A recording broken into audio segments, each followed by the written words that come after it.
Hello viewers, আজ আমি একটি বিষয়ের উপরে কথা বলব। পোড়ামাটিতে অনেক কিছুই তৈরি করা যেতে পারে, সেটা নির্ভর করে শিল্পীর চিন্তা চেতনার উপরে। মাটিতে হয় না এমন কিছু নেই, সবকিছু তৈরি করা যেতে পারে।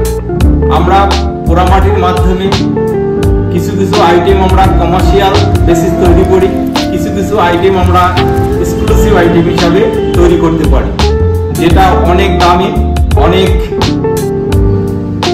জায়গায় বিভিন্ন মিউজিয়ামে রাখা যেতে পারে। আর কমার্শিয়াল বেসিস যে আইটেমটা, সেটা আমরা বিভিন্নভাবে বিভিন্ন কমার্শিয়াল দোকানে বিভিন্ন ইউজের জন্য লো প্রাইজে বিক্রি করা যেতে পারে। এইবার আমি একটা বিষয়ের উপরে কথা বলবো, যেটা ভ্যালু এডিশনের কাজ।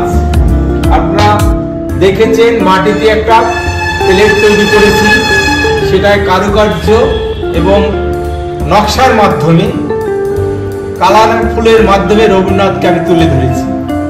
এটাকে যদি আমি নর্মাল একটা মাটিতে প্লেটটাকে রাখতাম, তাহলে কত 2 থেকে 300 টাকায় বিক্রি করা যেতে পারে।